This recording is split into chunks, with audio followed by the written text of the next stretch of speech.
Yeah, we can start. Okay. All right. Well, hey guys. Thanks for joining us Thursday night. A little technical difficulties. We're trying to get this squared away. Today we have the Thrifting Lounge. Kevin joining us for a little reseller roundtable talk. Obviously, we got Clay here, aka Eclectic Elephant. So we're gonna be talking reselling. So do us a favor, smash the like button, subscribe, comment below, questions, comments. Hit the bell. Yeah, hit the bell. All right, let's get straight into it. Kevin, I guess, if you want to kind of give us a little background information about yourself, your reselling journey for people on my channel, I think that'd be a good way to start. I'm Kevin, and I run a Facebook group of called the Thrifting Lounge. I also have the YouTube channel and Instagram Thrifting Lounge. And on eBay, I go by the username Thriftoholic because I think Thrifting Lounge was taken, but I think it was me on a previous eBay. So I think it was a while ago. I like that you not sure. Yeah. But no, I've been reselling for, I think 2007. Wow. And but I'm just recently, since May, started doing it hardcore again. I didn't quit. I left after about 3 or 4 years. And so, and I just started making videos and going on Hangouts and stuff like this in the last about month and a half. And I've been really enjoying that. Awesome. All right. Okay. So let's talk business models. Like for me, like I've been selling for a couple of years. 2017, I've kind of evolved through a few different ones. Started doing garage sales, and I love garage sales, still love them to this day. And of course, thrift stores, estate sales, and recently just started doing some storage unit auctions, and I really love those. And so, and also on Poshmark, I do some wholesale jewelry as well. So I'm just kind of curious what everybody does as far as like a business model, like right now. And that's kind of why I'm trying to get YouTube going also, because I paid for Wade's Ventures course, and I was able to get his phone number as one of the first few people. And so I've been communicating and learned a lot through his course. And he really emphasized the social media, especially YouTube, that it goes hand in hand with storage units. And that kind of makes sense since you have storage wars. So I'm trying to get up to speed on the YouTube. And what I found, like a lot of storage unit auction buyers, they do the big items, and they almost just want to get rid of the clothing and things like that. And it's kind of opposite for me. My background is, cherry picking, shoes, particular pieces of clothing. But now, like, I've only bought a couple of units, but like the last one, I had probably 100 pair of shoes, which I've just barely finished listing. A bunch of Nike headbands in there and clothing. And like, it's hard for me to like get rid of all that clothing, either at a flea market or whatever. Like, I want the ROI. Mm-hmm. So like, but I've been working on the inventory for the storage unit for about 3 weeks. So I got to figure that out. Do I want to be like not like Wade and some of these other guys that churn through the storage units, but almost like cherry pick and try to get that high ROI? Or do I have to adjust my business model to be able to get more units and maybe wholesale some of the clothing and just list some of the bigger ones? So that's kind of where I'm at and what I'm trying to figure out. Clay, you want to tell them about your business model? So I've told you a little bit, Kevin, that, I've known him for 13 years, and he's told me about this for the last couple. And then last spring or last school year, he'd walk up the stairs from near my room and just asking him more questions and more. And middle of last year, I decided I was done with teaching. And my cousin and we came up with a couple of ideas that I don't mind sharing. Like, one was it's like a gymnastics thing, but for kids in a bus. That my cousin who does well, she's a drug rep, and she's kind of tired of business. She's like, we should do that. It's like, okay, sounds good, because she could teach it, And then we started talking to him more, like going, oh. So I've learned a lot from him. So I'm trying to be like, oh, do I want to get into storage units? Do I want to keep doing garage sales? And I'll probably do a mix of all of it, because I see the benefit of the storage units, you could be set for a long time, you know, and I've had some success the last few days listing some of my dad's like furniture and an elliptical on Facebook Marketplace, you know, and so that's helping him clear out his storage unit, but he's giving me the money, but get the big stuff locally, you know. So I'm trying to. Let's re-clarify. You're all over the place. Yeah. I'm sorry. I'm going to give him a hard time. So I think, you know, I've been working with him, and I think he's trying to figure that out, right? Yeah. Like you don't know what. Dude, I do wholesale, Amazon.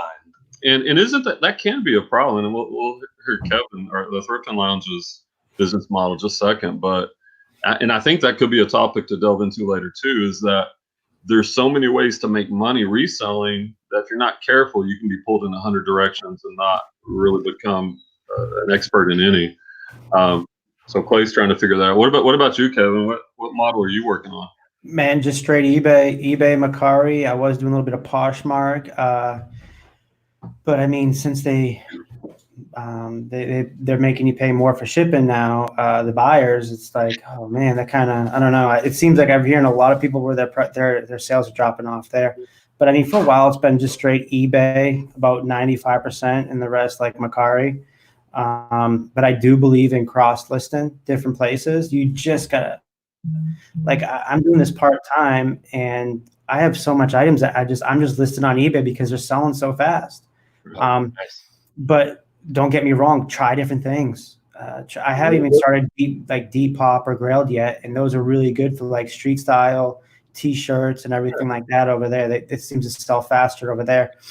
But I just listed on eBay, and like I'm just so busy with work, and then when I'm not working, I'm doing eBay during work and then after work. Man, because I had so much stuff, and I just don't have time to slow down more for me. And that's why I kind of feel like. And where do you source from? Well, yeah. What are you sourcing like? Dude, everything. Thrifting, estate sales are like my favorite. Garage sales. I haven't done auctions yet. I've been asking around for people because I don't know where to go. Like I'd love to find an auction around here. I just don't know where to. What website? There's people like, oh, there's websites out there. I can't find one local for me, which is weird because we have, I think in like a 10 mile radius, we have over 1 million people. So it's kind of hard to figure out like, hey, I don't have auctions. But again, I don't really need the auctions if I'm killing it everywhere else. Right. What part of the country are you in? Florida, Central Florida. Okay. Right on the East Coast I'm like right across the river from the like, you know where Cape Canaveral is, where they have the rockets and shuttles and stuff. I'm like 10 minutes south of them. Nice. Okay. Which is great because at the estate sales, there's always a bunch of NASA stuff. So on the estate sales, what's your strategy there? Well, okay, a couple things. Are the estate sales they have here that I've noticed, we've hit some, and I just see the listings and they do like Thursday, Friday, Saturday, Sunday, right? And the prices will go down. So is it similar in that? And then do you get it on a certain day? Do you try to look at all these, 200 pictures before you go?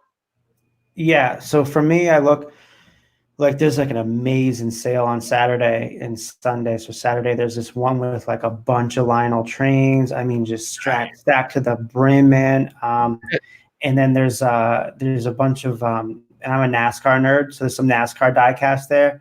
So that's something I will not hit on the first day, Saturday, but I'll hit it on Sunday around after 12 o'clock. So it's a different company I've never dealt with. I think they're more in the Orlando area, and they may have had a listing over here, over my area. So I don't know what the prices usually are. And everywhere else, I know usually if the price is going to be high or if the prices are reasonable and when their sales are going to be on. Now this one's different. It's like a I don't know. It's like a wild card. Yeah. Okay, so I have my GoPro until after 12 on Sunday, pending if there's anything that I think is going to be anything that I want. Yeah. But the reseller, keeping my own collection because again, I'm a huge NASCAR nerd, so there's a lot of stuff in my collection that's just straight NASCAR. Yeah. Yeah, and I know from I don't do estate sales as much as the other ones. But I know from my experience, a lot of it depends on who's running it. You know, if you can get one that's ran by the family, that you can get some really good deals. Or like you said, if it's even ran by a company, like coming later on that last day, or maybe get there early, so that there's some variables there. But yeah, and I've heard that in other places that estate sales kind of vary regionally across the country. In some areas, they're better than others. Like I heard somebody up in the Northeast, and that kind of makes sense, where it's older too. That you could have some good vintage antique stuff up there.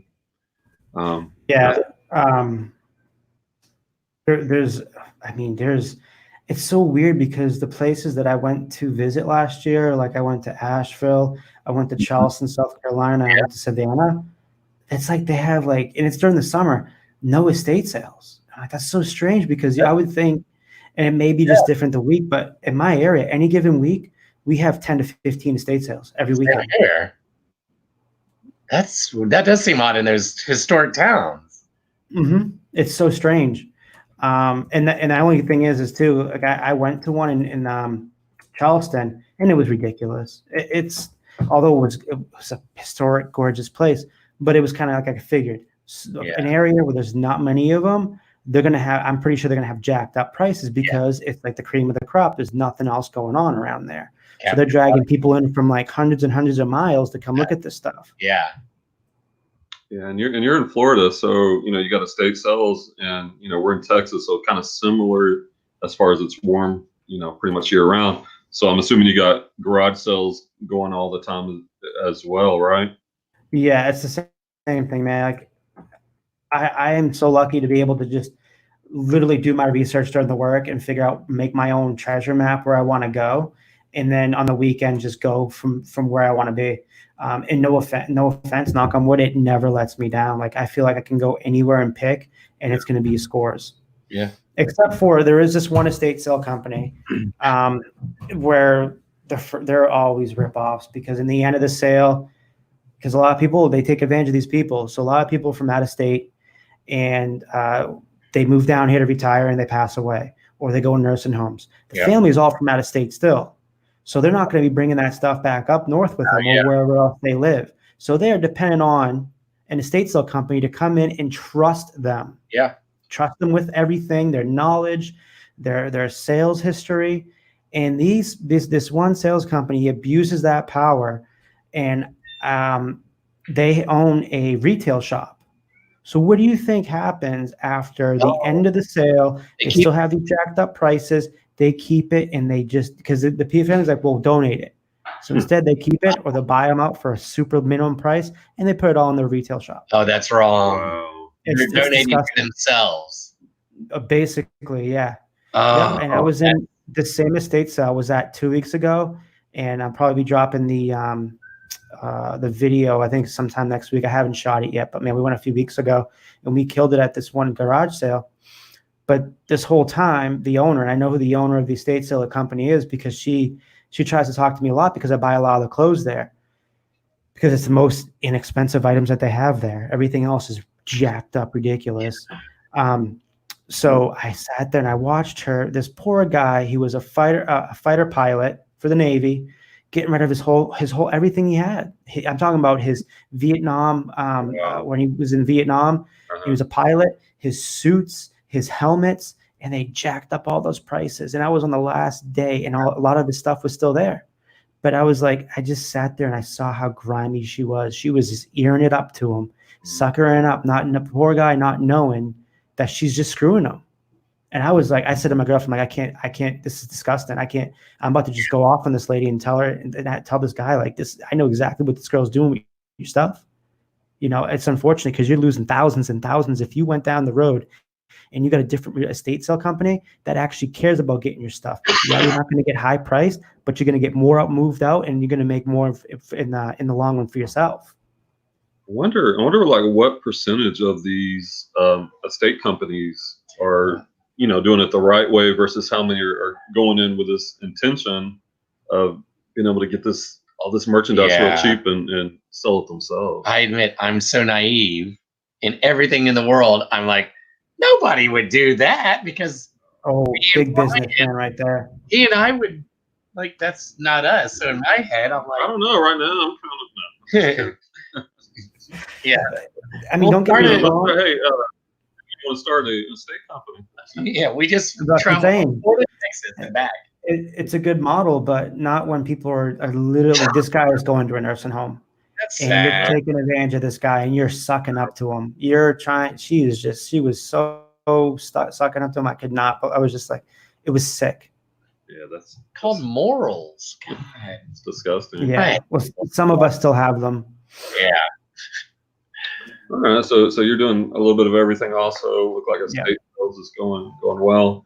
All right, let's talk Bolo Buzz. Let's talk about sales of the week.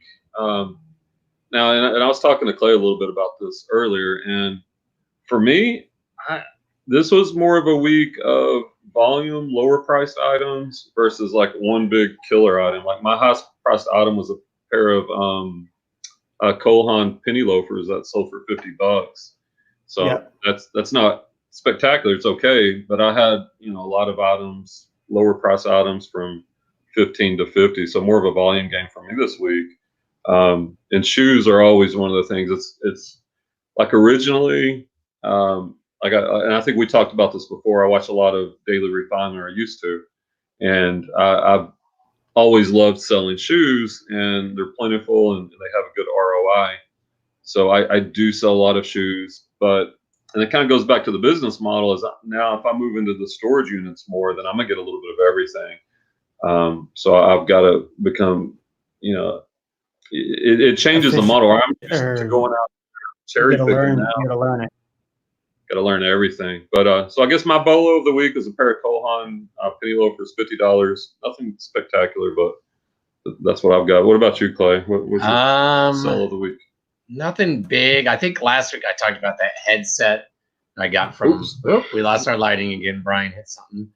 I sold like 9 things, which for me is a lot because I've only sold a total of 62 items since November. So I've sold like 10 in a week, 9 or 10, and the best one. Yeah, they're picking up. And a couple I just listed recently. But I guess the best, really, maybe not money wise, it was a Pioneer, like the faceplate off of a, like a pull out stereo. Yeah, and the guy out in San Francisco, he just wanted the faceplate, and so I did free shipping, used pirate ship, got the shipping down to a few dollars, and he paid $30.16. But I read the rest of the stereo, and I only, I think, doubled my money on it because I bought it way back in the. I just was sourcing and never listing, so I'm like, hey, if I can make another 10 or 15 off the, what do you call it, the brains of the machine, so I don't know, I'm just happy that I've sold 8 or 9 small things, and I'm getting the labels and getting them out, and I've listed more. So momentum, I don't care that it's not, been a big money. It's just extra money right now, and makes me feel. And you're also learning, dude. You're still in your baby incubator learning stages, man. Yeah. And I'm telling you, the best resource for learning is the guy sitting next to you. Oh, honestly. Right. Yeah. Oh, like, yeah, I think I told you, like, and I tell people, I'm like, yeah, we've been friends. Now we're like great friends, and we text like, it's all the time about this and life. And it's really good to have, and when I learned, it was all YouTube videos. I didn't know anyone in person, and that's another beautiful thing, that all this information is out there, right? Oh, when I hear someone nowadays, I wish this was like this back when I started. Well, there was a few of them. There was Rakin, there was Gilman's. That's who I learned from. Those are like my mentors, and but then I learned the most by these hangouts, doing live hangouts, interviewing people that I thought I wanted to learn from. So, this stuff is amazing what we do here. Yeah, it just shortens the learning curve. And if you do find someone in person, like I helped, actually my mom, she's retired, but she wanted to make a little extra money. So I taught her, I taught my sister, and, on a part-time basis, a very part-time, 10 hours a week, it's easy to make $1,000, $1,500 a month, pretty easily. So, it's a great opportunity. So definitely shorten the learning curve. What about you, Kevin? What's your flip of the week? I know you were telling me about it earlier, but Tell the Uh, YouTube. so man, what was the flip of the week? What was it? I think it was the blazer. Yeah, I sold the Brioni blazer that I bought off of eBay, Goodwill on eBay for like 23 with the shipping. And surprisingly, nobody bidded on it except for me. And I was willing to go through $30, $40 because I knew the buttons. I knew how much it was going to sell for, even if it was just poor. It is the worst blazer I've ever had a photograph. And now I know why nobody bidded on it on Goodwill, because their pictures were horrible too. It's just the way it's photographed is the color blends with the pixels. So it's super impossible. And so like, I mean, I bought that for 23 and flipped it for $205 in 3 days. Wow. So that was a reflip. That's what I like doing too. I forgot to tell you, I also love sourcing off of eBay or Mercari to resell. Yeah. So the possibilities of what we do is endless.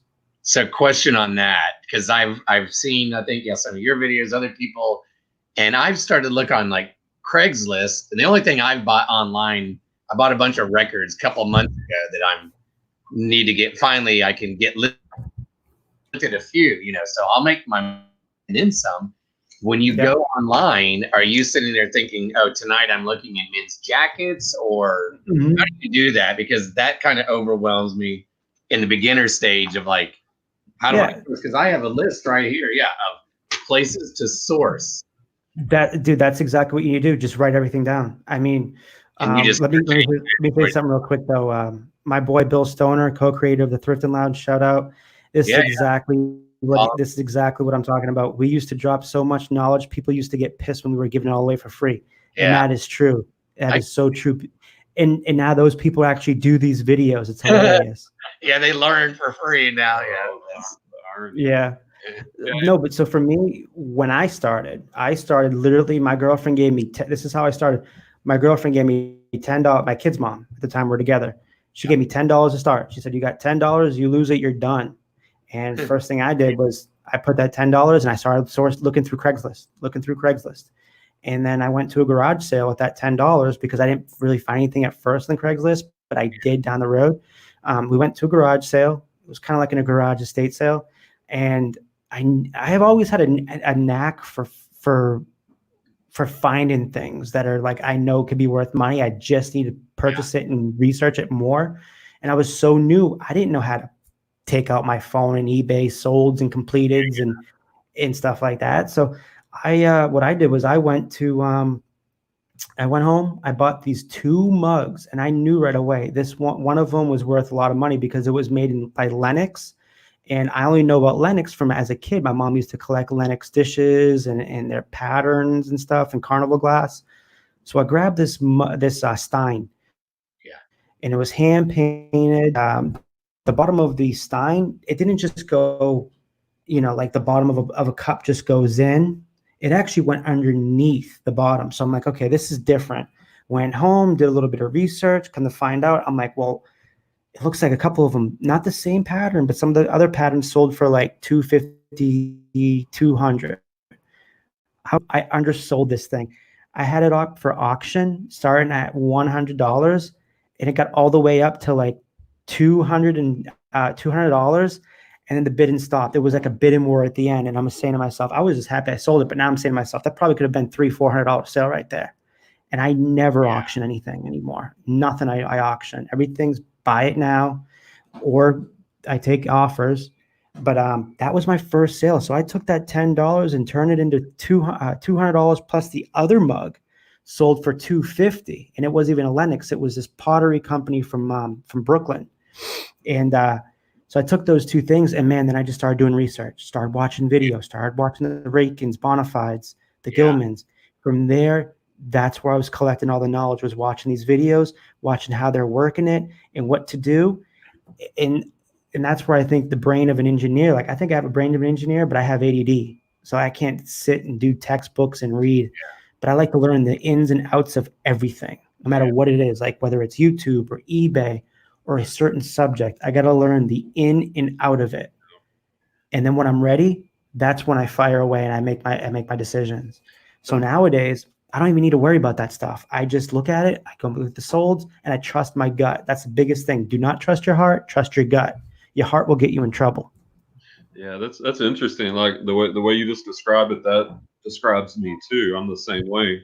And I think looking at the solds, and now we have Therapy, but you know, like I just did shoes for a long time. Every day I'd spend 20 minutes a day, 25 minutes a day, just looking at the solds, filtering them, you know, adjusting the price to $50 or more. So I learned what brands and models of shoes were selling, so that when I go to a thrift store or garage sale, I don't have to pull out my phone all the time. Like I just kind of have this knowledge base. And then I would move on to another thing. You mentioned suits. I did that with suits. And then like you mentioned dishes, just, you know, learn one niche, you know, learn it pretty well, really well, and then go on and then apply that same consumption of knowledge to another one. Before you know it, you've got an arsenal, a bag of tricks, and you can do online arbitrage, like you're talking about, retail arbitrage. Well, online arbitrage. Yeah, I've done retail arbitrage too. I watched Hustler Hacks for a while and did the Nike outlets and the Rosses. But eventually, I mean, and it's good to spend $50, and sometimes we'll make 100, 150. But to me, the ROI on garage sales, thrift stores, storage units, it's just so much better that I've left all that alone. It really is. Like, man, like it is. I really was bummed 2 weeks ago. I should have known. Of course, I was watching YouTube video, turning another YouTube video, and then on the sidebar, I started showing up where like Ross sales made money. And I looked, and I was like, oh man, I think I'm already too late for this. Ross had their sale, their once a year, or I think a twice a year sale where they have everything discounted, like 80% off of everything. And I know it was too late. 2 days late, that day I actually went in, and that sale started on Monday. Mm-hmm. And I went in on a Thursday, and I walked and said, dude, where's the clear? He's like, they're all gone. They're all gone. I'm like, damn it. He's like, yeah, they all go quickly. I'm like, I know. I was just hoping I'd be able to catch some good leftovers. There was nothing. It was like a ghost town in that place. Right. Yeah, and that's funny and that's the thing about reselling. There's just so many ways. That's why I kind of asked about business model earlier. Like when I first started, I didn't know anything business model. I don't know, but there's so many ways to source and so many ways to sell these days that, you know, that there's really no limit to it. Yeah. And we're very lucky. We have that at our fingertips. Right. You know, one of my favorite places to source is Mercari. It's so easy to find things and you make offers on them and just turn around and flip it. Yeah, people definitely sell stuff too cheap on there. All right. All right. Kind of another topic like this week, and you mentioned learning about a topic, and I'm the same way. And like right now, as I told you earlier, was after talking to Wade about storage units and the need to get YouTube going. So when I've only been going for a few months here and really had no clue. So now I'm at that same stage with YouTube, trying to absorb that content, just like I did reselling, to try to grow the channel, and that's challenging in its own way. But this week, I've had a couple people reach out to me about doing closet reviews on Poshmark, and I did a couple of videos about that. And even just from a few of those, I'm starting to see patterns of issues that a lot of new resellers are having. So what do you guys think about that? What are some takeaways or some issues that you see that new resellers might have? One consistent one I've seen for the longest time is they give up too quick. They give up before they even start. They don't want to build that inventory up. They want to try to make a quick buck, and they don't understand this isn't a slow game, a very slow game. You build your inventory up, man, and then you just sit there and you wait, and you'll get those sales. But you got to consistently, 4, 5, 6 items a day list, so they can keep you up in the search rankings. That's what I figured out. And then you always got to critique it and run sales issues. I see people. And another thing is, I see a lot of neighbors giving bad advice, bad things to look for, things that will not sell. They will sit. I don't care if you're selling on Poshmark, which I see a lot of it on Poshmark. You do not tell anybody or Gloria Vanderbilt. Like, and then I see these on these YouTube videos, and I'm like, no, stay away from that stuff. You need my and then huh? We made that mistake at a garage sale. the shoes. Yeah, we went to this one garage sale. At least it was cheap. And I'm a shoe guy, but I hadn't really done much on the girls' side. And You lose a lot of money if you don't know girls. And you look at the price tag, and it was one of those, we're going to buy in bulk. And she made us a hell of a deal. We paid $20. Yeah, for like but 30 pairs. I don't think I sold anything. I've got, Oh yeah, that my Power Tweed men's shoe. Remember that orange and black? So I've lowered it from 100 to 40. So that's a good point that you're You making. need to look at those, man, because if it's a different color, who's the company? On those shoes, it's I'll have to look here real quick. It's called like Power Tweed. It's it was like a European designer or something, And again, you have to be prepared for stuff to sit. You just have to. Yeah. I have my inventory. I know I'm prepared. Anything I buy, I am under the impression that's going to sit, and I'm surprised at how quickly it goes. Yeah, my apartment, as I told him, is just like getting more full, and that's fine because if it's gonna sell. I've gotten pretty good at buying stuff, but we were so excited. We went to lunch afterwards.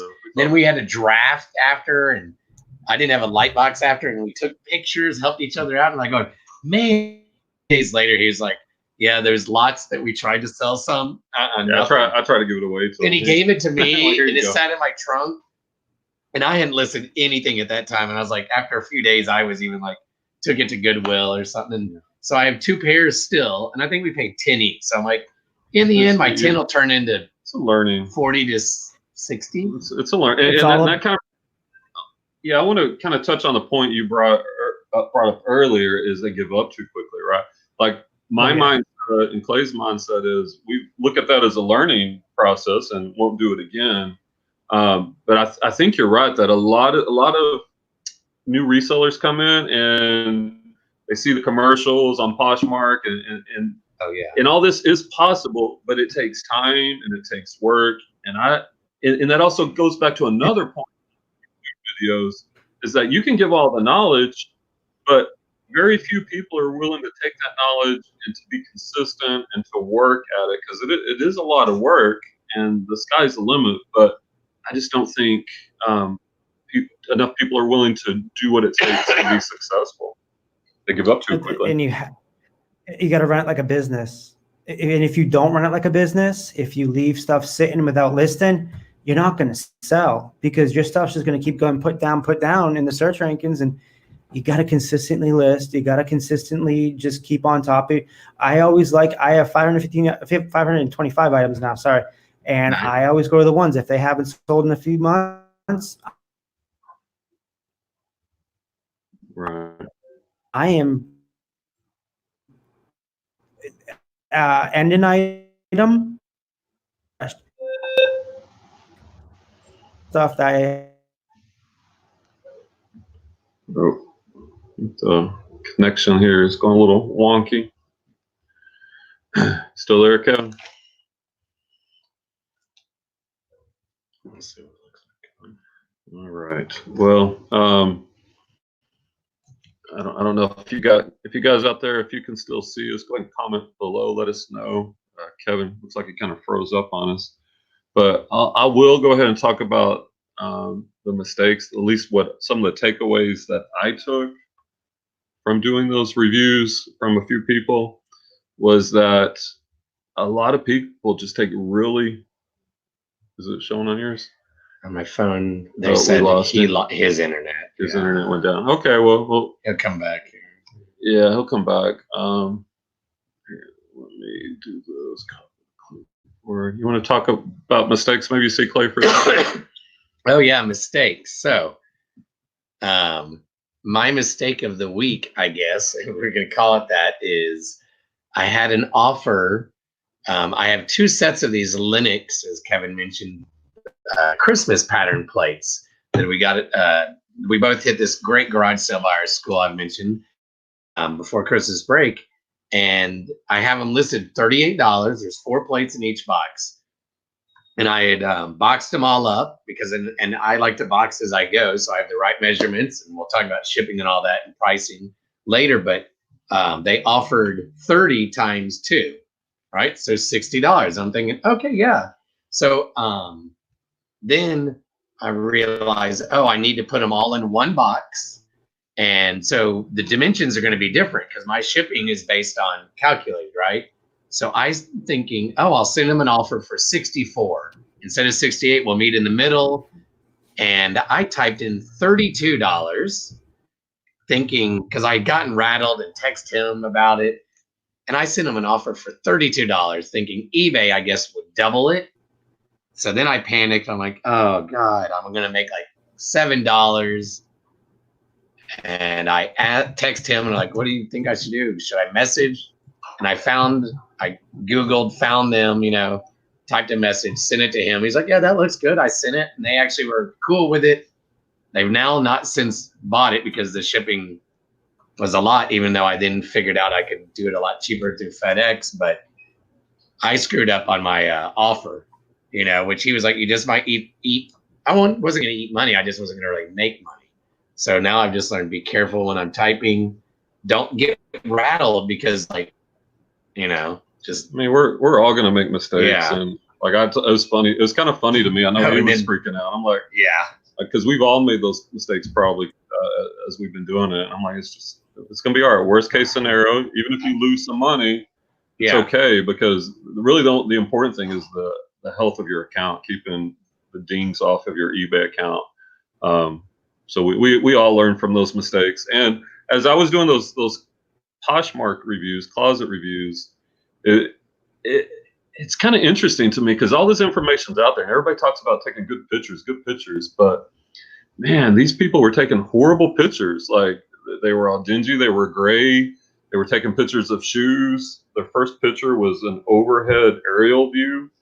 And it's just like the basics. And to me, it's kind of funny that, somebody asked for a closet review and all this information's on YouTube, just the basics, that you can be making such rookie mistakes. And of course, I was glad to give the advice, but and with apps like fotofuze, there's really no reason not to at least have your first picture to have a pure white background. So I was kind of surprised about that. And talking about Poshmark is a little different than eBay. It's all about the number of shares that you're putting in. And then when I look at the number of shares, they just weren't sharing their closet. So there's some easy little fixes, that can be implemented that can turn a closet around. And I think it kind of goes back to what you were saying and what Bill Stoner's saying there on the comments, is that people get discouraged and they just give up too quickly. And another thing that they need to be doing, and they don't do, because as a buyer myself, when I'm trying to buy one of your vintage NASCAR tees, I do not want to hear about you saying, oh, I don't know the waist and length of the shirt. Dude, if you want a sale, you're going to do the waist, you're going to do the chest, you're going to do the waist, and you're going to do the length. Right. That's what I'm looking for, because how do I know you're large? And a lot of these are vintage, so the larges back in the day are pre-shrunk where it's going to fit me like a medium. So I can't guess on that, man. I know I'm like a 42 or 44. I'm not going to be able to fit in a 30. And that's a lot with sellers on Instagram. They're notorious for it. And sellers on where I'm like, hey, what's the measurements? I don't know. That's what they said. I don't know. I said, do you have a tape measure? No. Dude, how am I supposed to buy something that's old? I don't know the measurements. Like, I need to know that stuff. And again, it just falls into either they're doing it half-ass and they don't want to be in this business, because I could step in there and I'll buy and resell that stuff all day long.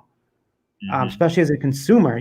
So I always think, as a consumer, would I want to buy this? How would I want to present this if I want to buy it? Because I'm just like you guys. When you buy something, you're scrolling through it till you find the right one. And if that doesn't pop out at you, you're just going to keep. And then the first sign of like something that's like, I'm a very picky buyer. So if I'm on Amazon looking for like a mic or something, I want to know the details of it. I'm a nerd like that. And if I don't see those, I'm moving along to the next person because someone's going to give me what I want.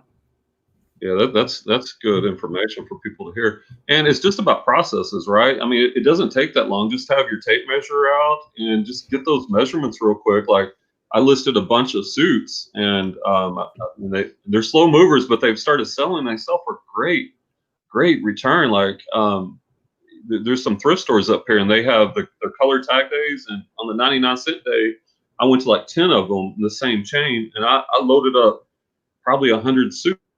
And picking up a suit and selling to someone for over $100 is great, and I think a lot of people shy away from that because of the measurements. But all it is get a system. Take the chest, take the length, the shoulders, the sleeve, and just creating a system.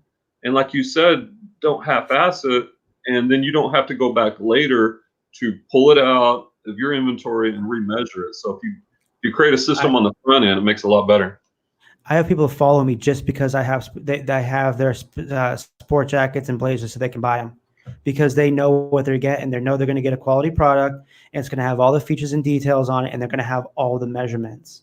That's awesome. So that is one thing to do, man, is like, and make sure if there's any defects, don't be shy away from selling things that have defects. Yeah. I sell a lot of things that have defects, and they know about it. Like today, oh my God, I had such a mistake today.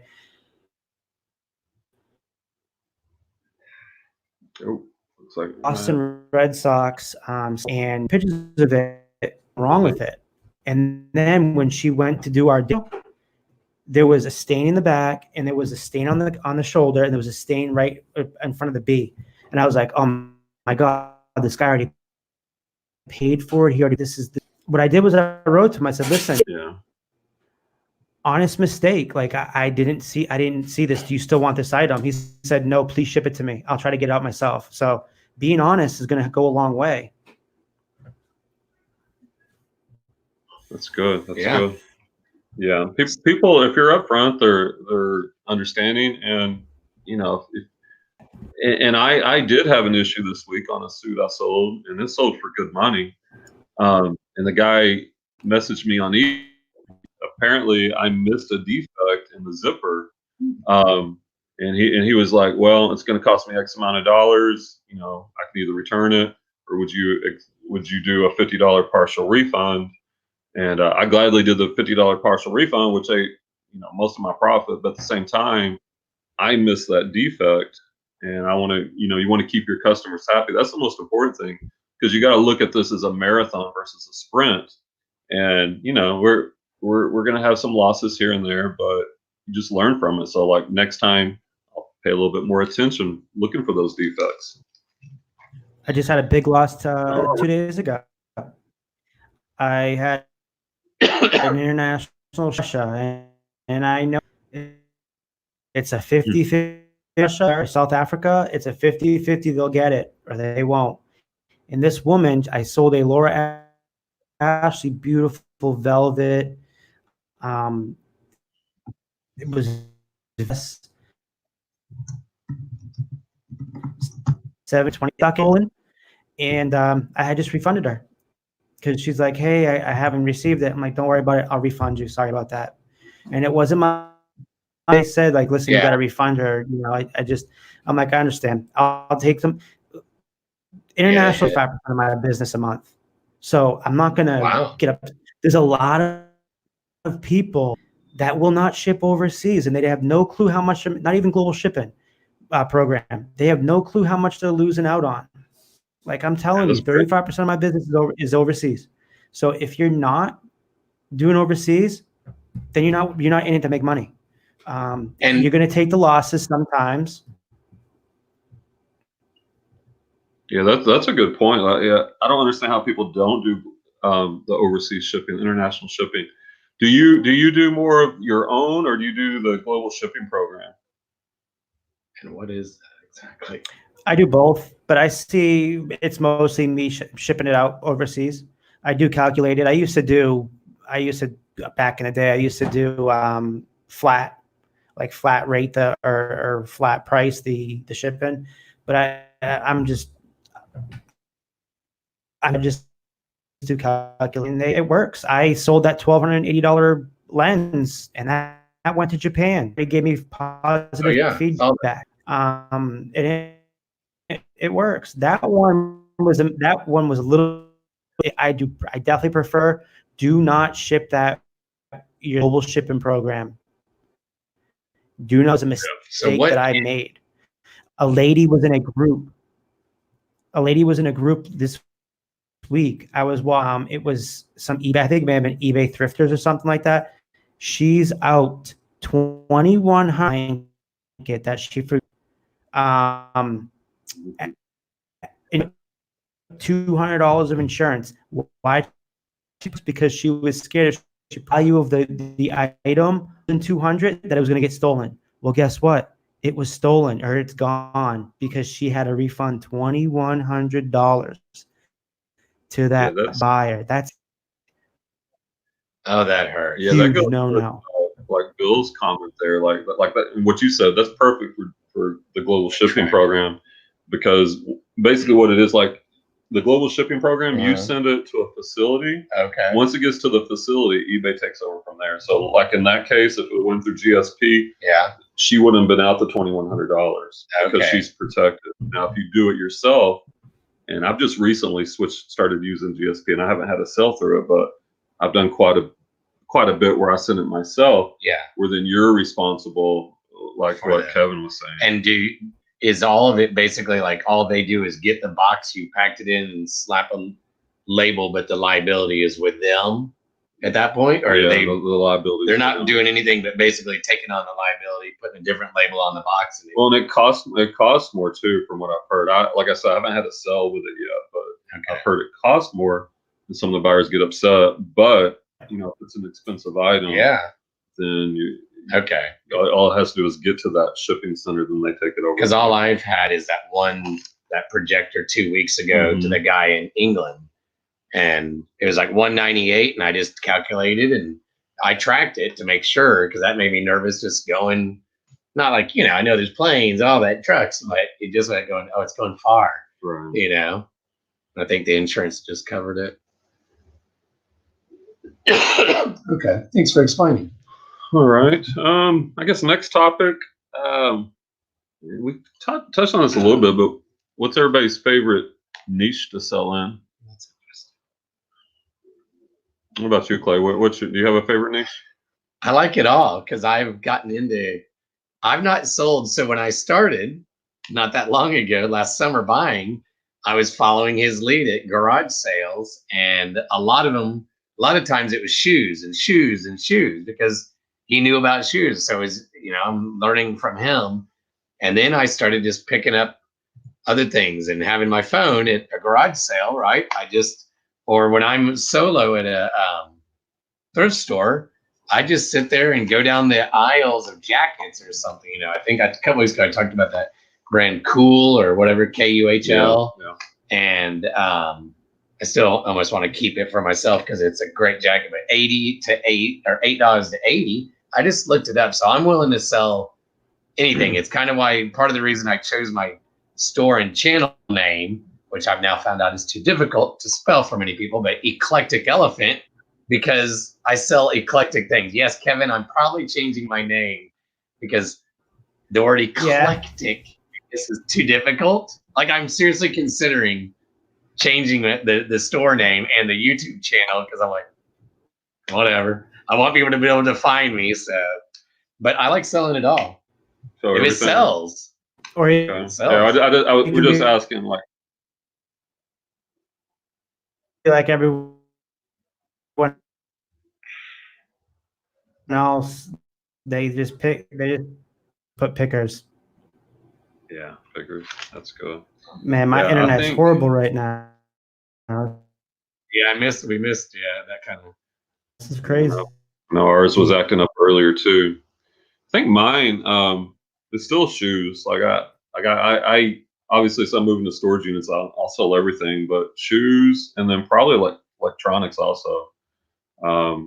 Just those items with a really high ROI. Yeah. But whatever. I'll sell anything. But like Chris on Daily Refinement, he does just shoes, and I was toying around with the idea Yeah. of doing nothing but shoes. Like if I wasn't doing storage units, I might do that model Shoes. because all the thrift stores and garage sales, I think I could clean up just on those two niches. But You were. yeah, And I are, was. but I mean, after school, he'd be like, I'm hitting this store, this store, and this store. And then when he got into suits and he did he one day, did he take off that day from school or whatever? Mhm. Yeah. And he sent me text and I was teaching that day. And man, he just killed it on suits that day or whatever, Yeah, he was going to be shoes and suits guy. Yeah. Shoes and suits. Well, not that many people do the suits, like what Yeah. Kevin was saying. I think they're scared of the measurements and whatnot. You scared me, yeah. But to me, shoes are so easy. But then I found storage units, and man, I love the treasure aspect of the storage units, not knowing what you're going to find. So, yeah, now my favorite niche is storage units. All right. So that's kind of what you're doing. You do a little bit of everything, Kevin? Yeah, I do everything. Hopefully I'll be able to speak long enough before my internet keeps kicking me off. I have no clue why I never have these issues. But no, I've always been, men's, women's clothing, new, vintage, whatever. And then I also do the antiques or other items like that. I'll do anything really, because it doesn't take you long to learn everything. I think I'm to a point now where I know just about everything there is when it comes to thrifted items. And if it's not, I challenge myself to learn it. But no, my main source has always been suits. That was always my suits, blazers, sport jackets have always been my strong point. That probably amounts for 40% of my business. And I can sell a lot. I sell a lot of them. So, and like you said too, you pick them up next to nothing, $5, $10, and you can flip them for $50 to a couple $100. In no time. And of course, you got to be prepared to let them sit, because sometimes they won't sell too quick, which is I'm fine with. They don't take up much space, and they're super cheap. I would say cheap to ship out. Mm-hmm. And that's the thing, that you're waiting on the buyer because those measurements come into play, and you're waiting for that right buyer. But if you do a volume game, right? Like I just went that one day and I still don't even have all my suits listed. Which kind of brings up the next topic. Last week we were talking about death piles and kind of some goals. So I know as far as me, like I have made some progress. I look at a few shoes. I have almost all the shoes from the Nike unit listed. I got all the headbands listed. So I'm hoping over the next week to have my death pile done, because I've been trying to be more disciplined about sourcing and not to have ridiculous death piles. And I'm itching to buy another storage unit or to go garage selling or hit some thrift stores. So my goal is hopefully this coming week to have it all knocked out. How's your death pile come and play? Oh, it's better actually. I had big grandiose, and I knew it was probably silly, but so I consider my death pile almost like two kind of hard goods and clothing. So I still have, and he knows this, he'll still look at me probably crazy. It's from the first two units we did together. And I still have basically all the clothes from that to get listed, which will end up being good money. It's all I use Sellhound. He turned me on to that after he saw it on someone's video. But my hard goods death pile, I killed off. I also listed, as I said, several things from my dad's storage unit, like this elliptical. Mm-hmm. Took pictures months ago, finally put it on Facebook Marketplace. The guy's driving down from Oklahoma City to pick it up. Oh, nice. And it's like, it is a dad, I don't know what, but my dad, even though he's 81, works out all the time, he can't run anymore. But so I listed that, and these folding chairs, some guy from a teeny church is going to get those, I think, Friday, and this table from dad's old office. And so it's like, I'm starting to kill kind of like his storage unit off, which is good. My hard goods is all listed. I found a few books in my classroom that were my books, like from college, and these like how to be a better teacher type things. And I was looking around the room yesterday while the kids are testing, and I'm like going, and I took it off the shelf, up on eBay, and I'm like, that one I'm going to sell. So I took home a bunch of stuff, and so I have a few records, but my hard goods is pretty much, gone. So feeling good. Progress. Yeah. Well, the real important thing is progress. you're not sourcing. So Yeah. I have no desire to source. Yeah, you don't Yeah, need to we're source now for a while. You have a death pile, or what are your thoughts on that? My death pile were those lenses that I've been selling left and right. That was my biggest mistake, not listing those soon enough. I had those sitting in that closet from that estate sale for about 3 or 4 months, and we started running out of stuff to list. And I'm like, I got to finally get to these. They're just super simple. They're really light, and they're just take like 2 or 3 pictures, and you're done with them. But man, I was so surprised that right away I was selling them left and right. Actually, I just sold one today, the brass one I had for $135. Nice. So, I mean, it's amazing. Probably the best haul I've ever had, and it's only like 9 or 10 items, and I only paid $40. So, it's crazy. Hoarders. Bill, I'm curious. Yeah. Bill's got a whole death pile warehouse apparently. Yeah, I've seen Yeah, if you check out, curious how much.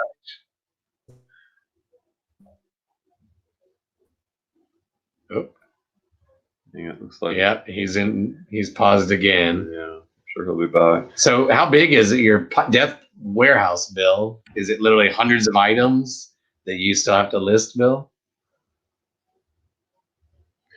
Well, the thing about it is everybody's fun part is sourcing, so it's easy to build those death piles. But I mean, if you look at from a purely just business perspective, it doesn't make sense to have too much.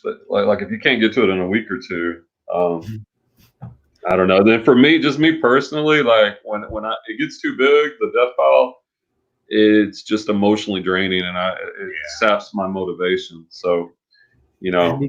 Have you guys seen Bill's most recent videos? That is depressing right there. It is scary, man. The size of his death pile is a whole ranch house. Oh, I did actually. Yes. Now what's it? Crazy. It's Bill Stoner. Yeah. Okay. I watched. It's his name right there. Yeah. Yeah, man. You got to watch his videos. His most recent ones. He has some really good items that I don't know why he hasn't listed yet. He just had, I guess he has some grief. Like he has Sega Genesis and their games. Wow. Some amazing pieces that he has not yet listed. Bill, are you doing a one-man show? Yeah. Or do you have like listers?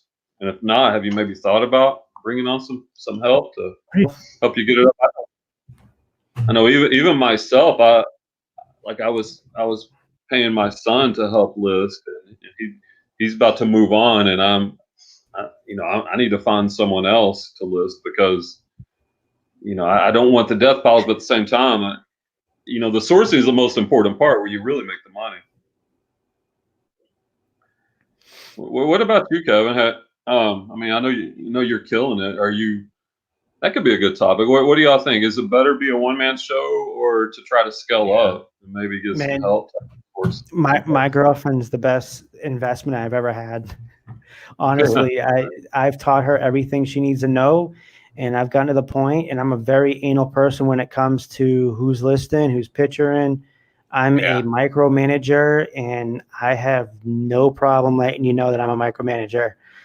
But with her, man, I can let her do everything, even the list. I can let her. She edits my videos. She does everything. She can do anything. She's a jack of all trades, and she's only been doing this for 8 months, so she knows what to look for. She knows what I like, and I can let her go into a thrift. So like when we went to the bins this weekend, in the videos you'll see whenever I drop it. It's a long video. She goes in off in her own section, and she comes back with a full cart of stuff. Nice. Now, mind you, being half of it, I didn't want or didn't need, but she knew what I liked. Yeah, it was stuff that I would have bought, and if it was better brands. Yeah. Good. Well, it sounds like she's a keeper for sure. She's definitely a keeper, man. Do you have a sister? Huh? Do you have a sister? I don't have any ring here. So She's got a sister. She's only 18. No. She can be our children. We're old men. I'm 10 years her senior. She's 24 and I'm gonna be 35 this month. So Okay. All right. but she was the best thing I found off of Plenty of Fish ever. Hey, plug there or Plenty of Fish. I've tried that before. Maybe I need to try it again. Oh yeah, I've tried them all. Right. Yeah. Good stuff keeps coming in.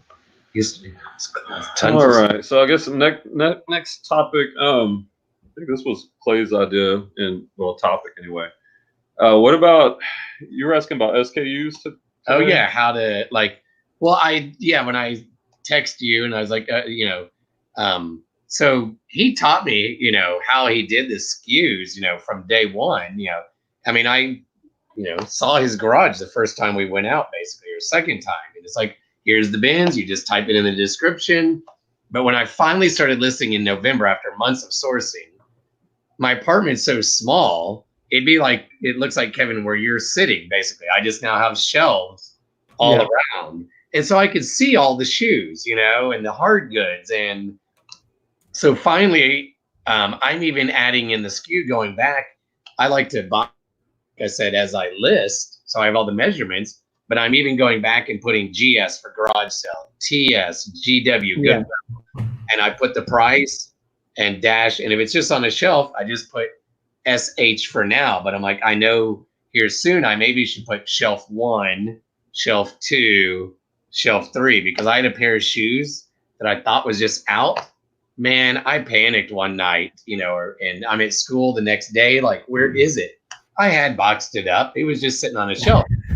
If I had had that on the SKU saying just SH, I would have at least looked on the shelf. Instead, I'm digging through. So now I'm going back and adding SKUs to my 150 listings and going forward as I add the clothes. I know, especially on clothes, B. Well, I just, for some reason, I started with B. Everything's B1, B2, B3, and put it in there, put it in, and just do it as I list.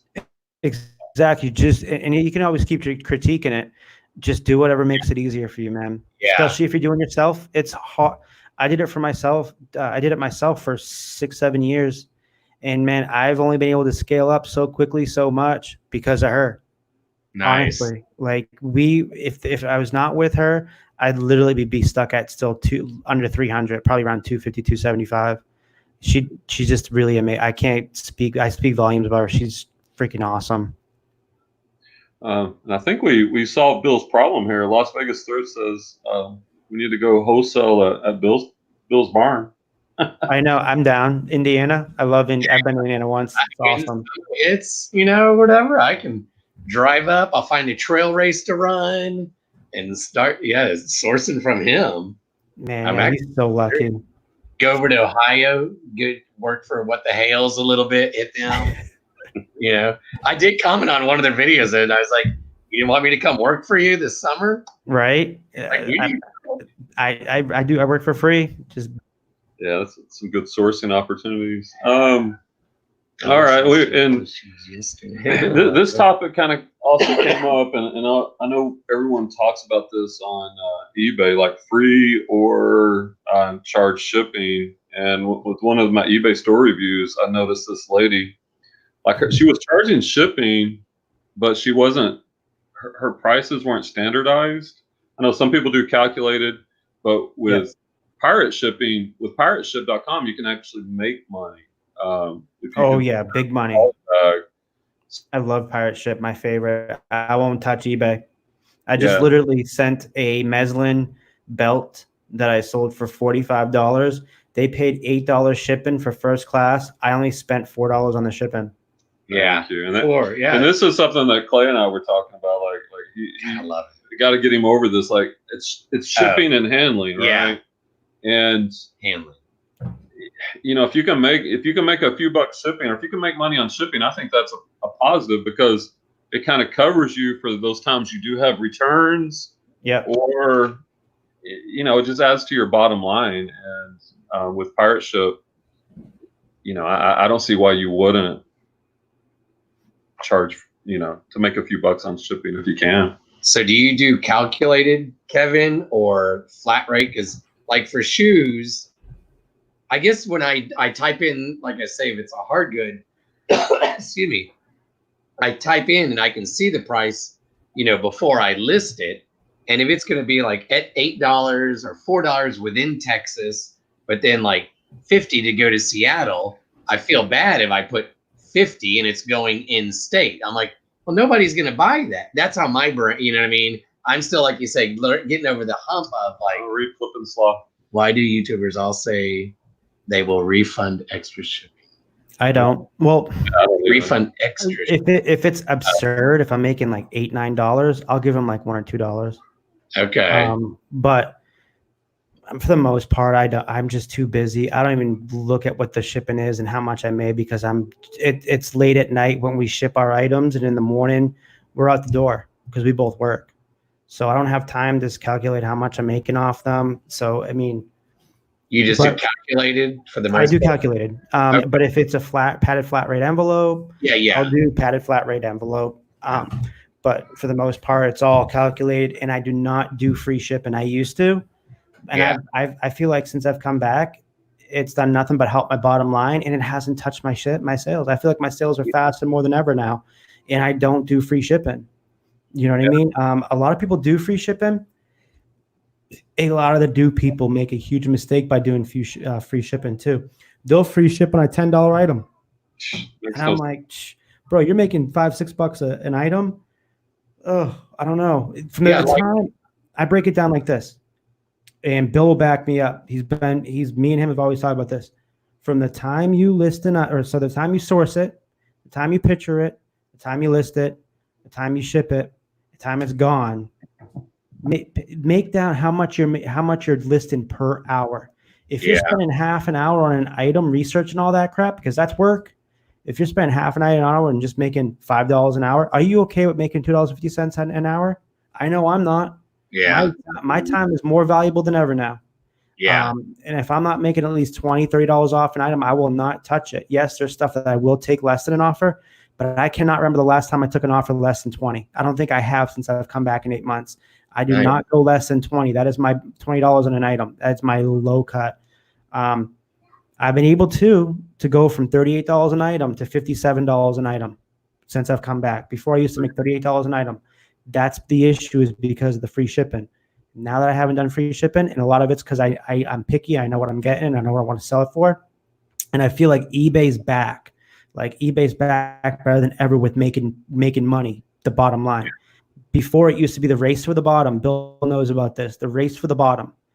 And it was horrible. People would just undercut each other's prices. Now it seems like prices have gone back up. So I'm able to bring my bottom line from $38 an hour item to $57 per item. And it's going up.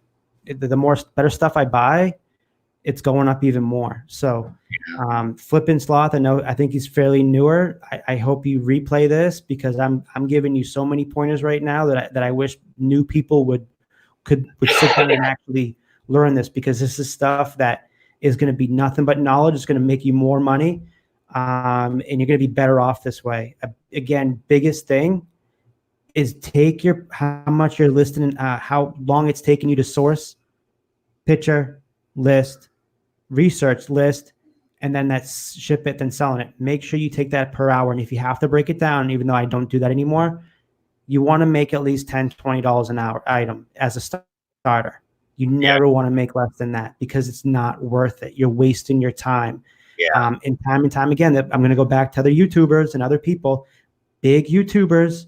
They're fine with making $10 in free shipping. Why? Because they're making money on YouTube. But that's the truth. There's a few people, I'm sure if you do your research, you'll know who I'm talking about. And yes, they do have good sales, but some of those smalls they call, they're wasting their time on. Well, I'll even say, I'll say a name. I told him I looked at the Hip Lion Rally Roots today, their store while the kids are testing, found a cool vintage Buccaneers t-shirt, the 80s creamsicle or whatever. Yeah, those shipping. So they're going to lose like what? First They're not class. going to lose anything. You know why? Yeah, but then I watched part of a video. I hadn't watched any of theirs in like a week or more because I'm watching you and other people now. But they're even testing out going back to charging shipping. But you know why they're not going to lose any money? Because they have a huge following on eBay. That's So it's the same thing with me. When I used to do these videos, I used to have a lot of people that were loyal to me that would buy things from me.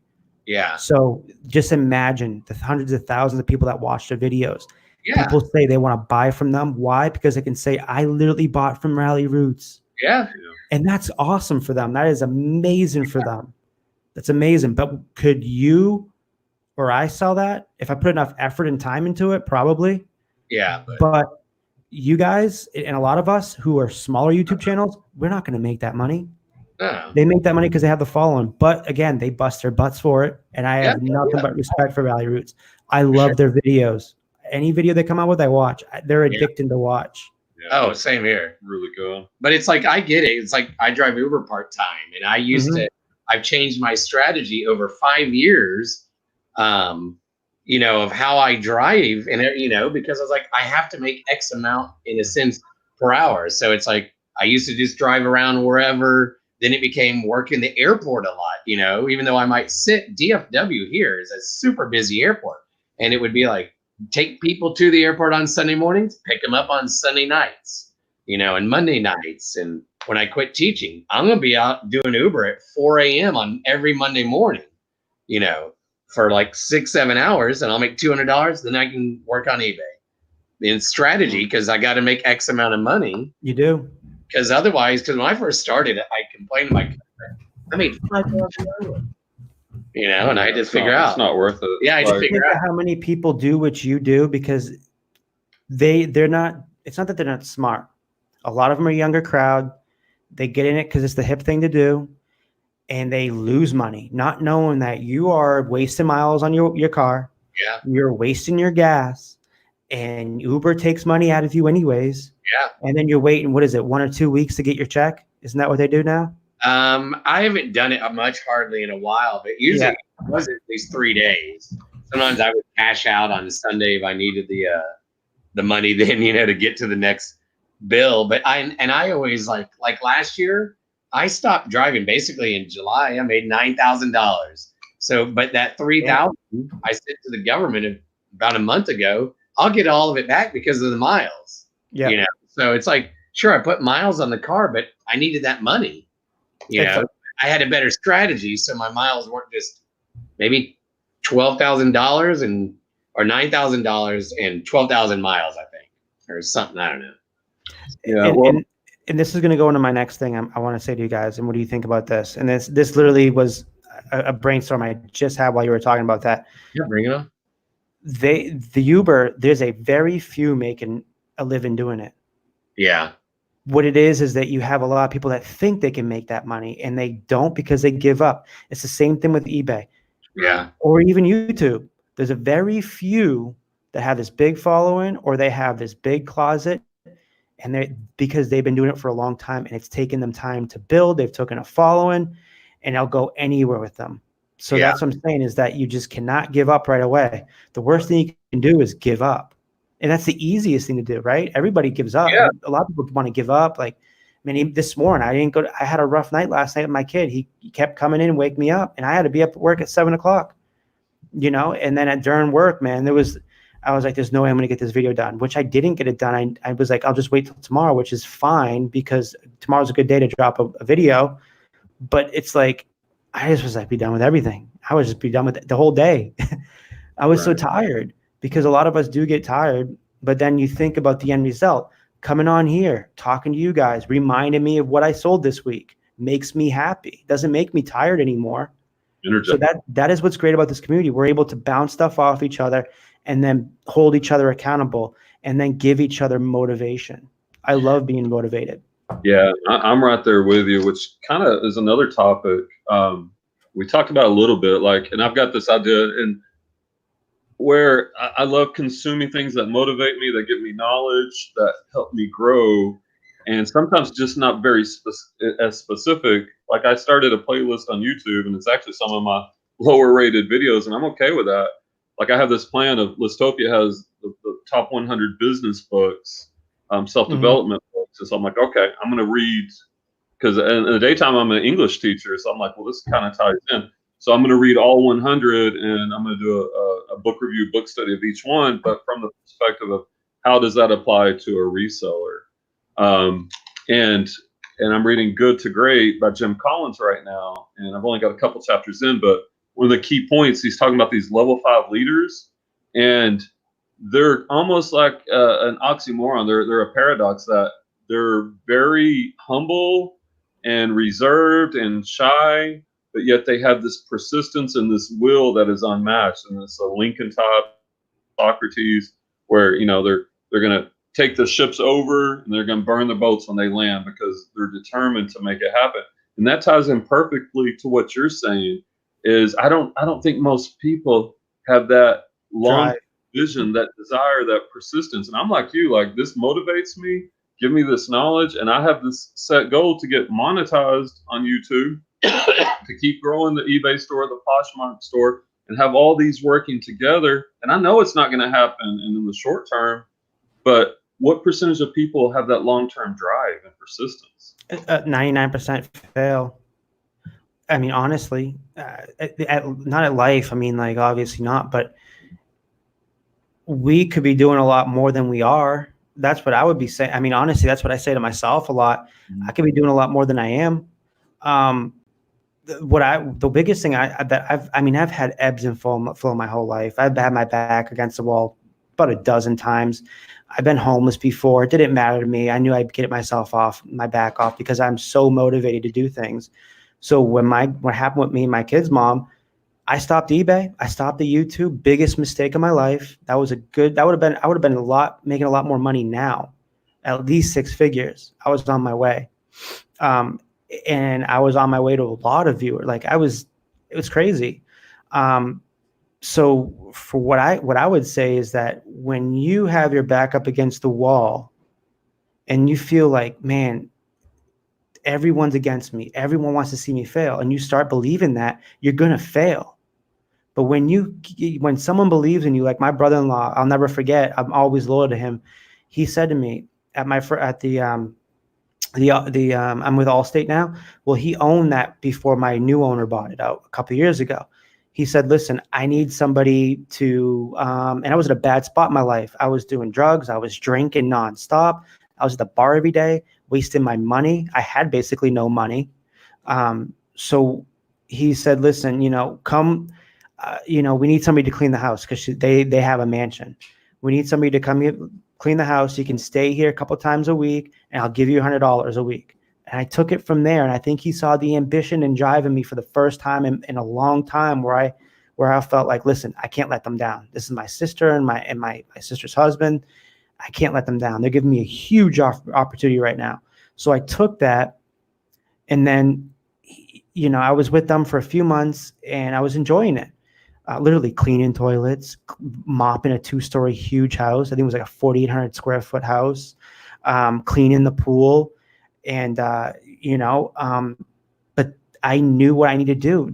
It's built about breaking down barriers. So he said to me one day, he said, how would you feel about babysitting my coworkers? Because they're both dating. They've been together for a long time, but they cause so much drama between each other. And he feels like when he's not there when he's with his main source of income, and he's not at that job that he owned, the Allstate that he owned, he felt like they were slacking and nothing was getting done. I went in there and I watched and I learned, and he said, hey, listen, what if you get your 440, your license for insurance? I was like, definitely, give it to me. I'll do it. And I was really motivated at that point because I wanted to do him right. He took a huge chance on me at one of my lowest spots in my life. So then I took that, a measly $9 an hour cash, okay? $20 a week. I took that into the new owner, Annie Turner, buying my brother-in-law out. And they were going to keep me on I think we were going to keep the whole office on for 90 days and then just shut down the whole office. I think that's what the whole deal was. But they were so surprised at my ambition and drive, my coworkers' ambition and drive, and then they ended up getting rid of my coworker's boyfriend because he just wasn't listening and he wasn't listening to what they wanted, the way they wanted to run his business. So it took that. into answering 100 phone calls the day after Hurricane Irma and answering claim calls after claim call. Man, I was so tired. When I went home at 5:30, I passed out in bed, but I didn't care because I had three things in the back of my head. I was listening to Joe Rogan that time for a long time about, I would listen to like positivity stuff. And he goes like this. He says, you know, something about breaking down barriers, like kick a door down, get them to notice you and stay away from the negativity. And I did.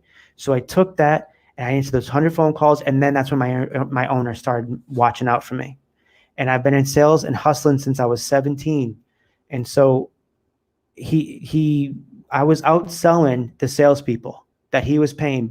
I was even getting bonus. He was paying them $40,000, $50,000 a year. And I was still outselling them, and I didn't care. And the only way I could sell was by cross-selling, which is super hard to do, but I was doing it. So then finally one day I found my perfect opportunity, and I said to him, I said, listen, there's an opening in the sales position. I want it. That's my job. That's me right there. And he's like, well, you know, you need to be there a little longer. I said, I've been doing sales since I was 17. You give me a shot, and I will not let you down. He's like, well, I need you to quote a little more houses. And I'm like, listen, you put my quotes to all your customer service people the last 6 months, and I guarantee you this last month I have more than all of them put together. I said, I need to know, or else I need to go somewhere else. So I wasn't given, I knew they had their backs against the wall. I knew I could do the job. And I said to him, please, man, I said, I will never let you down. This will be the biggest, you'll find I said, I think it's something like, you'll find a diamond in the rough with me. I guarantee it. I have so much ambition and drive right now. No one's going to outsell me. I guarantee you. And then that was 2.5 years. And I've only been out I've only had another salesperson, because there's like 5, outsell me 3 months out of those 3.5 years. And those 3 months was times where I was going through stuff with the next girlfriend, and I just wasn't even trying. So that tells you that I took a little bit of something, and I had the ambition and drive to do it, and the positivity in the back and behind me to reach for the stars. And every single day I was saying to myself, I can do this. I can be better. I was trying to find little edges and better ways of making more money and stuff. And now I've basically taken that back into eBay. So I took what I learned from eBay into insurance. And now I took insurance back into eBay and vice versa, because I've been there before. And when you've been and done something once, you learn what to do to get yourself back up and do it again, especially eBay. And I remember I talked to Ronnie Hart. I said to him, I said, man, I'm making $20 more per item. I don't know what I'm doing differently. He says, because you've done it before. So you have that knowledge there and you have that drive. That's all it is. And he was dead on. That's exactly what it is. If you learn something before and you go away from it and you come back and you try harder because you know what you need to be there, dude, the sky's the limit. I mean, there's people making 6 figures doing what we do. We can do that. If you want to do it, you can do it, because anybody can do it. I can do it. Every day I say to myself, I can do this, and it's working. Knock on wood. That's good, man. That's good. Yeah. That's a good perspective. I'm sorry, I went on a rant. That's just how I feel sometimes, that people they feel like they get the crap end of the deal. It's not like that, man. You got to turn your life around. Sometimes you got to hit the bottom to really turn around. I've been there. Yeah. Literally at the bottom. Yeah. Worked hard to get where I am now. Well, and I think that's it. That sometimes when you hit the bottom, you hit a low point. You're like, man, do I just want to keep living this, or am I going to turn it around? Am I going to put the effort into something that's going to be positive? So yeah, that's really good. Another good thing too is that I tell my manager all the time, because he has people that I can tell people they just want to collect a check. That's the worst thing. When you have people work for you and they get comfortable, they want to collect a check. That's why I say I'm a micromanager. If that was me, I have no problem firing. I wouldn't.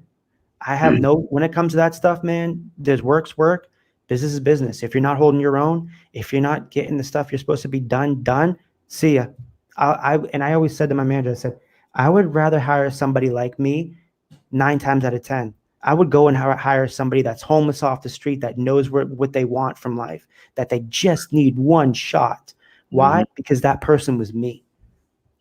But he doesn't really get that. He feels like, you got to get the people that, but those people never work out. The ones that do work out, and the ones I tend to butt heads, but I'm good friends with, are the people exactly like me, my same mindset, because we all want to make money for us and for the business.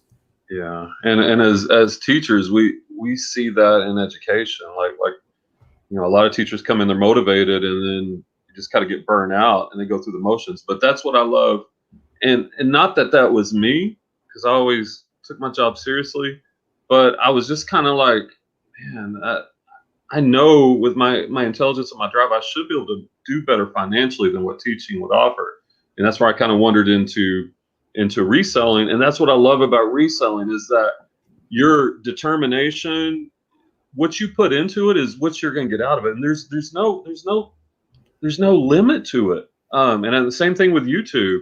And that's what I've told Clay, is that I wish I could go back in time and I would have got into this at a much younger age. But instead of, you know, getting down about that, it's like, okay, I'm here now, and let's working harder. Let's build this. And that's why, you know, just like you, I get up early. I get up at 5 o'clock in the morning. I'm pulling orders before I go to work, and then in my breaks and planning periods, I'm working on either YouTube videos or listing or sourcing. And I come home and I list, and and I do put a little balance in. I got to spend on the wife and kids, but it's basically like this is 2 full-time jobs, and I am so determined because I want to do this full-time. I want to get to the point where I can do this full-time. And to do that, I've got to hit certain goals. And so that's when people ask me, how do you do it? I'm like, it's the drive that it energizes me. So it's like this. You want something, you got to go after it. And people say, I'm tired. Never. That's I do Brazilian jiu-jitsu. That's the motto. Never tired, man. You tired. You're doing burpees, man. You say you're tired. You're doing burpees. So my thing is that the sky's the limit with what we do. I know you and I can do this. I know Clay can do this. My thing is, if you're tired, someone else is tired and more hungry than you out there. You got to be more hungry, and you got to be more tired than them. I only get 4 or 5 hours of sleep at night, and I still run a full day schedule. I still go to work. I still do eBay while I'm at work, and then after work, I do more eBay. My brain just never ends. But there is going to be somebody else out there that is going to be doing more than me. And that's what gets me mad, because I want to be the most hungriest person out there. I want to make the most money. I want to find I don't even care. I think honestly, right now, I don't think it's about the money. I think it's about, I want to find the best finds. That's just, I love finding that stuff. That's what gets me off, is these finds. Yeah. I mean, the stuff that me and you could sit back and shoot the crap and talk about our finds, and we would have story after story after story and just having a good time. This, you can't do this with people in regular life, because they look at you like, dude, you do eBay. Who cares? Right. Like my manager told me, you can't make a living off that. You know what that was? A motivation for me. So this end of the year, my goal is to go into that office and say, hey, Andrew, I'm out. I'm done, dude. I'm out. He's gonna be like, what do you mean you can't make it? And I'll be like, I'm gonna prove to you. And I know that I know he knows that's what my goal is right now. And I know he's not happy about it, but it's like, dude, like I've lost my love for insurance. I blew myself out. And when I blow myself out, and I know I'm blowing myself out, I'm just done, dude. I blew myself out doing YouTube, blew myself out doing eBay, and I was done. That was probably the biggest mistake of my life, was blowing myself out from YouTube. Because I was blowing up as I left. And I think that's the perfect transition to the last topic I got tonight is the balance, right? Like you're talking about blowing yourself out, and we've all done that, right? So what is the balance? When do you need to recharge? How does somebody keep from getting burned out, so that you can go? And there's a certain point where you do have to recharge so that you can keep that drive going. What do you think, Clay? What is your thought on that? So it's like I gotta say, I'm 99.9% sure I'm done teaching at the end of the year. Financially, might not be the best idea. And I've had to work on only a few people really that are in my life. Like my mom and dad, they're divorced many years, but like both of them now, they believe, at first I think they thought it was like weird, because being 76 and 81 is not their thing at all, you know.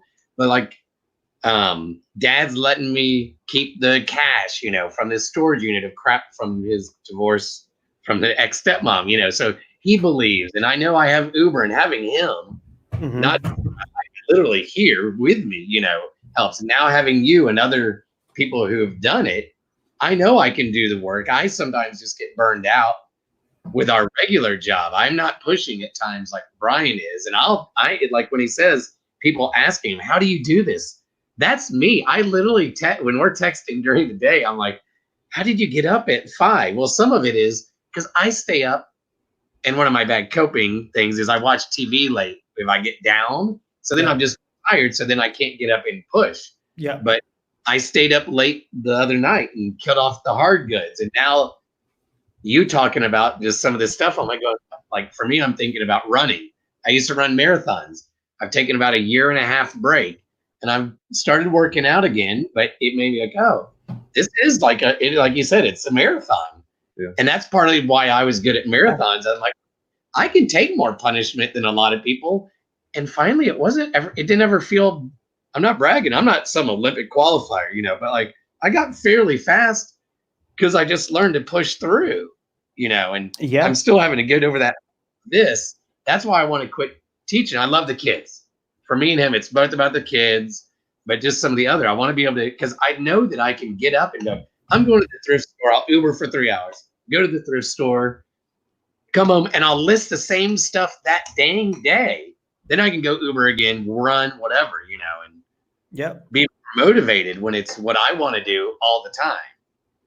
You know? Now, listen, a big thing is, though, and I've heard, I'm not the only reseller that said this, is that it gets, if you, like you have, obviously you have Brian sitting there next to you, it gets very, very lonely.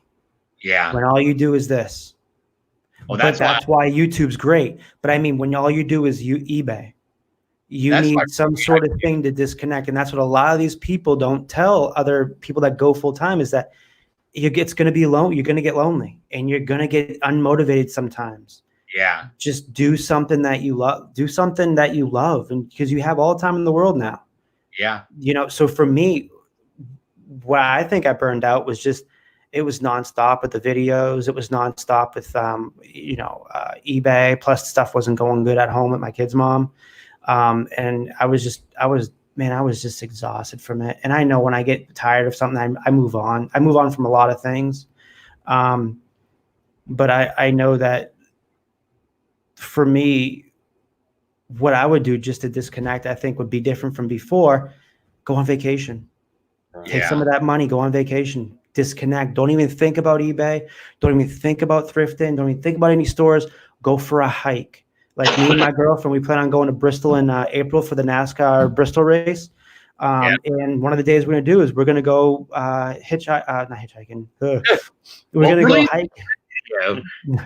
We're going to go hiking out in Johnson City, Tennessee, in the mountains. And we're going to, my plan is, and I tend to set these plans and I tend to do them because I like little goals every year and to do like stuff off my bucket list. I want to get a tent and just go tent out in one of the mountains on the I think it's the Appalachian Trail or whatever. That's my thing. Just disconnect from the world, because if you have so much of this and so much eBay, you're gonna blow your brain up. That's just how I feel from my own experience. But like you need it every now and then. It's like your regular job. You gotta disconnect. You gotta get out. You know, when I told my manager last year, I said to him, man, like I started getting pissed off, man.